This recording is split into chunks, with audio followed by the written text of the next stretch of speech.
ఇవాల్టి కథ కుంభన్న నిద్ర. ఒక ఊళ్ళో గురవయ్య గురువమ్మ అనే దంపతులున్నారు. వాళ్లకు లేక లేక ఒక మగబిడ్డ కలిగాడు. ఆ బిడ్డ పుట్టాక ఉంగా అని ఏడవలేదు, కళ్ళు విప్పలేదు.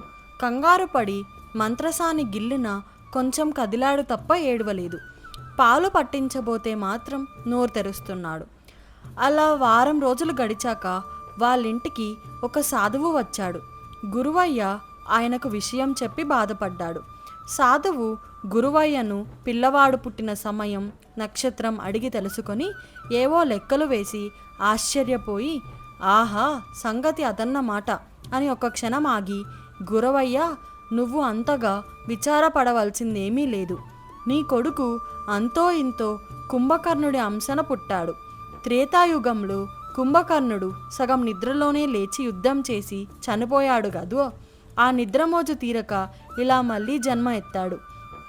ఆ కుంభకర్ణుడు ఏడాదిలో 6 నెలలు మెలకుగా ఉండి 6 నెలలు నిద్రపోయేవాడు.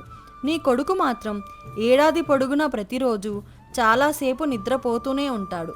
ఇప్పుడింక రోజుల పిల్లవాడు కాబట్టి మొత్తమంతా నిద్రే. ఏడిస్తే నిద్ర తేలిపోతుందని వాడు ఏడవడం లేదు, అంతే అని చెప్పాడు. సాధువు మాటలతో గురవయ్య దంపతులు మనసు కాస్త ఊరట కలిగింది. వాళ్ళ కుర్రవాడికి ముద్దుగా కుంభన్న అని పేరు పెట్టి పెంచసాగారు. వాడు ఉదయం నిద్రలేచి కాలకృత్యాలు తీర్చుకొని పాలు పలహారం పుచ్చుకొని నిద్రపోయేవాడు. మళ్ళీ మధ్యాహ్నం భోజనం, నిద్ర, సాయంత్రం ఫలారానికి, రాత్రి భోజనానికి లేవడం తప్ప మిగతా సమయమంతా వాడికి నిద్రతోనే గడిచిపోయేది. ఏ పని చేయకుండా ఆహారం మాత్రం తీసుకుంటడం వల్లనేమో వాడికి భారీ కాయం వచ్చింది. 5 సంవత్సరాల వయసులో కుంభన్న బడికి వెళ్ళడం మొదలుపెట్టాడు. వాడు బడిదాకా నడవలేకపోతే తండ్రి వాడిని ఒంటెద్దు బడిలో పంపేవాడు. కుంభన్న బండిలో నిద్రపోయేవాడు, బడిలో నిద్రపోయేవాడు. ఈడుకు మించిన శరీరంతో వాడు బడి పిల్లల మధ్య రాక్షసుడిలా ఉండేవాడు. తీరక వేళ్లలో పిల్లలు వాడి శరీరంతో ఆడుకునేవాళ్ళు. అలా కుంభన్నకు 16 ఏళ్ళు వచ్చాయి.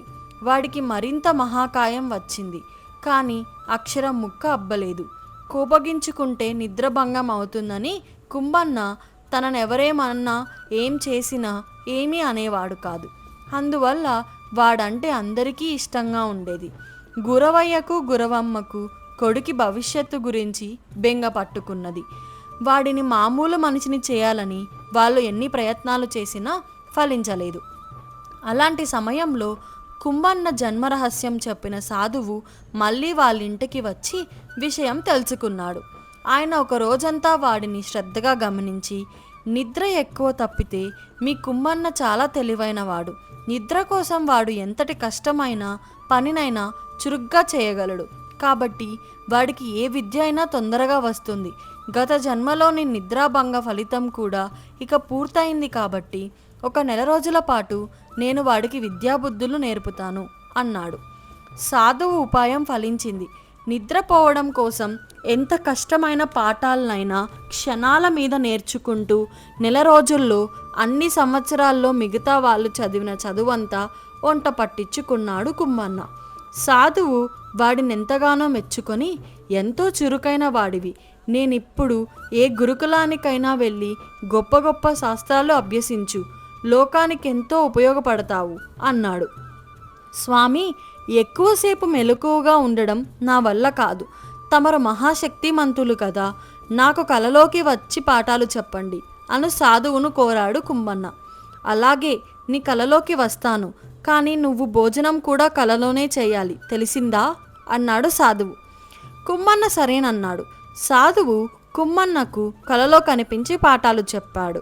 కుంభన్న కలలోనే భోజనం చేశాడు. కానీ అందువల్ల వాడికి పాఠం అబ్బలేదు, కడుపు నిండలేదు.